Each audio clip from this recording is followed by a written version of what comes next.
Oke pemirsa, kembali lagi bersama kami dalam program Etalase Indonesia. Wah, kali ini Eka, kita udah nggak berdua lagi. Betul. Tapi kita sekarang bertiga ditemani oleh bintang tamu kita pada hari ini. Betul sekali, bintang tamu kita pada hari ini ialah Dr. Bismo. Halo Dr. Halo, Assalamualaikum.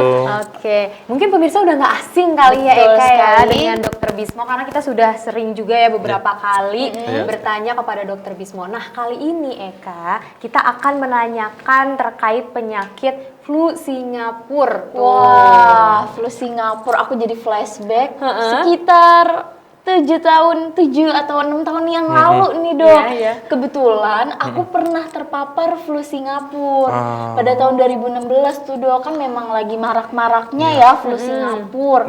Itu rasanya badan gak enak banget. Dia rasanya kayak itu ya dok ya, kayak masuk angin ya.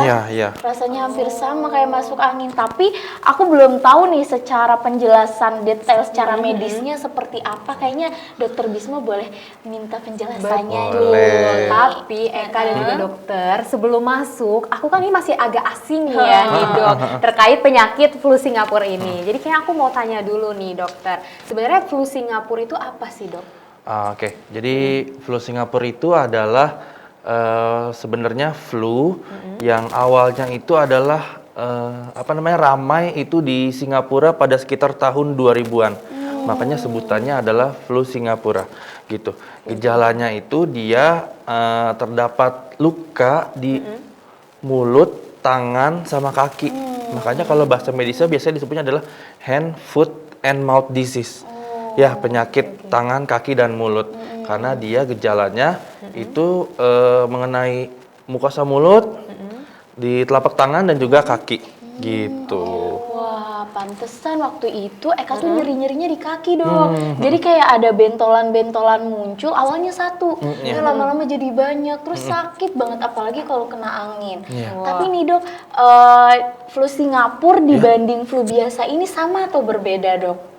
Sebetulnya berbeda ya flu biasa dengan flu Singapura. Karena kalau flu biasa kita biasanya keluhannya hanya pilek, demam, dan batuk ya. Betul. Nah kalau flu Singapura itu ada demam, batuk, pileknya, tapi juga ditambah ada keluhan lesi-lesi atau luka-luka yang terdapat di mulut, tangan, dan kaki gitu. Oh seperti itu ya yang membedakan ya. Dan Iya. tadi pertama kali flu Singapura ini muncul tuh memang di negara Singapura itu ya dok berarti? Ya, waktu itu kasusnya tinggi sekali di negara Singapura sekitar tahun 2000-an. Lalu mulai menyebar ke sekitar daerah Asia Tenggara, makanya tadi Mbak Eka itu tahun mungkin sekitar 2005. 2016. Ya, segituan. 2016 dok. Oke. Ya. Nah, selain gejala yang tadi dokter sampaikan, kira-kira ada gejala lain nggak dari flu Singapura itu sendiri, dok? Kalau untuk gejalanya itu biasanya nih awal-awal itu dia seperti radang. Ya, demam, terus rasa nggak enak di tenggorokan, awal-awal seperti itu. Terus bisa nanti mulai menyebar, jadi ada sariawan, terus ada muncul bintik-bintik di tangan dan di kaki. Seperti itu ya. Wah, itu gejala yang dokter sebutkan sama persis sama yang Eka rasakan di tahun 2016. Alhamdulillahnya Eka nggak sampai luka-luka dok, cuma bentol-bentol doang. Bentol-bentol Cuma aja. memang nyeri dan rasanya tuh bawaannya mau pingsan terus dok. Iya. Jadi itu apa mempengaruhi hemoglobin di tubuh juga dok, atau dehidrasi di tubuh? Oh iya, itu mempengaruhi cairan di dalam tubuh ya. Dan ditambah apalagi jika terdapat sariawan, ini kan biasanya terdapat pada anak-anak ya. Ya, kalau misalkan sariawan kan mulut rasanya sakit, nggak enak, dan anak-anak pasti jadi makan minumnya jadi berkurang, makanya jadi dehidrasi gitu. Karena tadi ya ada bentol-bentol Luka, di ya, sariawan. luka juga ya di Betul, bagian betul. mulutnya. Nah ini nih dok yang jadi inti utama nih. Apa Sebenarnya penyebab dari flu Singapura sendiri itu apa sih dok? Karena Eka sebelum terpapar Hamin satunya itu masih seger banget dok. Masih bener-bener sehat lah, tiba-tiba besokannya aduh ini kenapa badanku nggak enak. Itu penyebab dari flu Singapura itu apa sih dok? Penyebab dari flu Singapura adalah sebuah virus.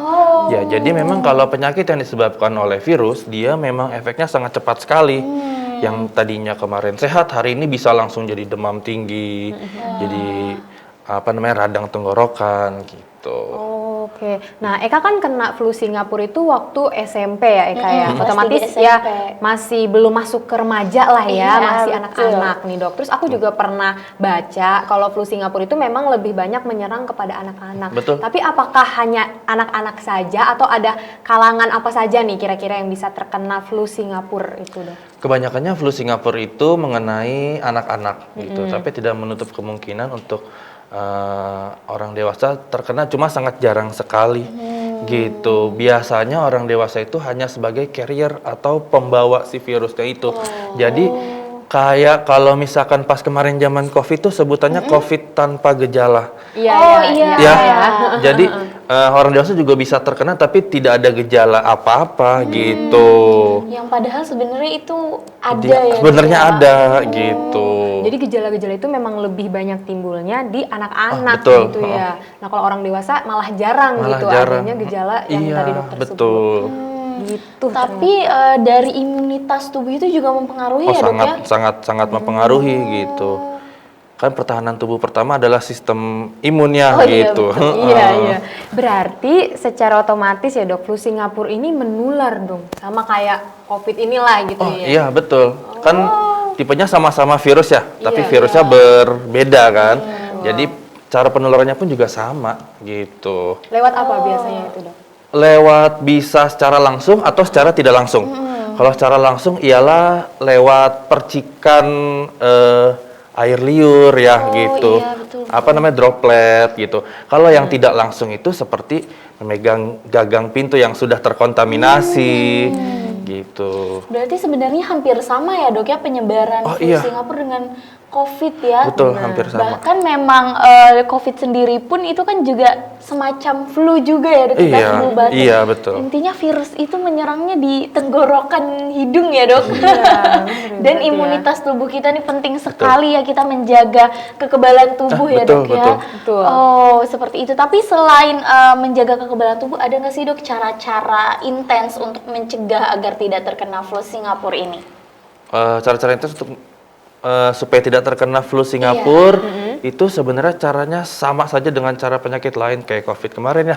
Kita terapkan PHBS, perilaku hidup bersih dan sehat. Oh Ya, selalu cuci tangan, menggunakan masker gitu, selalu membersihkan barang-barang menggunakan desinfektan gitu. Jadi agar barang-barang di rumah juga tidak terkontaminasi oleh virus. Berarti sama ya. Terus sama jaga kesehatan ya. Iya, Tingkatkan imunnya, banyak makan buah dan sayur, olahraga yang ini rutin gitu. Wah, itu ya pola hidup sehat juga sangat mempengaruhi Oh, kesehatan sangat. kita ya, Dok. Betul. Wah, apalagi ya sekarang juga masih ada lah penyebaran dari COVID-19 Oh, iya, juga. betul. Jadi tetap harus dijaga nih kesehatan kita.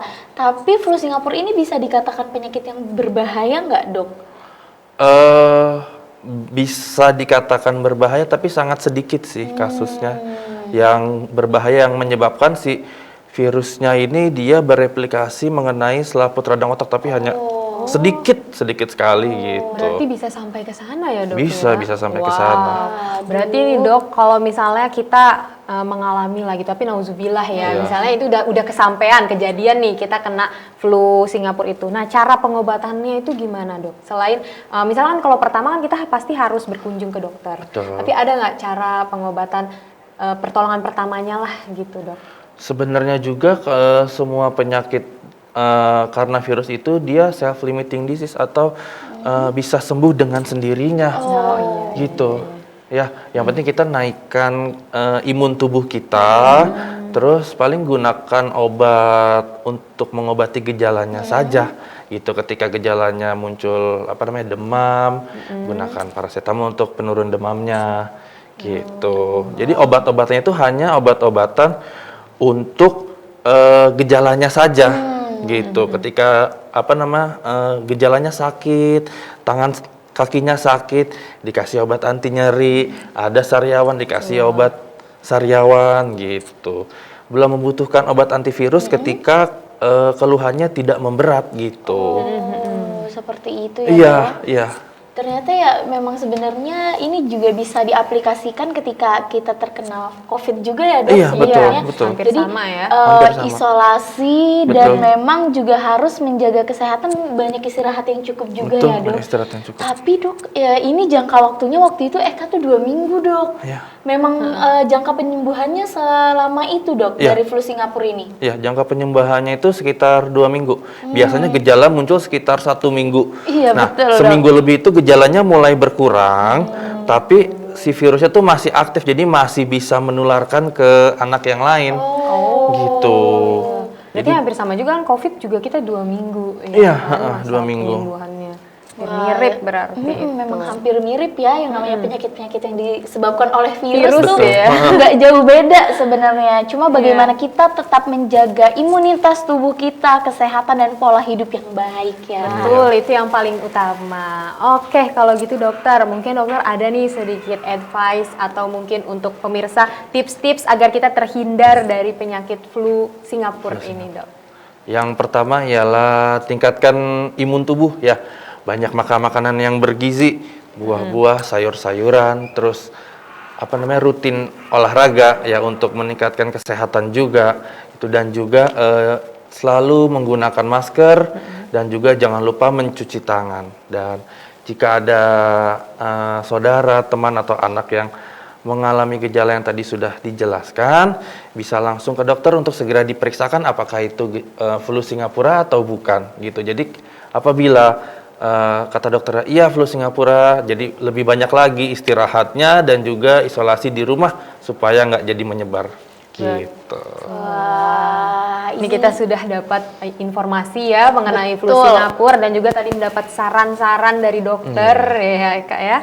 betul sekali ya, walaupun Eka sendiri pun pernah mengalami flu Singapura, tapi memang secara medisnya, detailnya itu Eka belum tahu dok. Dan di sini dokter Bismo jelaskan, Eka jadi wah harus berhati-hati nih ya. Jadi harus tetap jaga imun tubuh, harus makan makanan yang sehat dan bergizi nih pemirsa.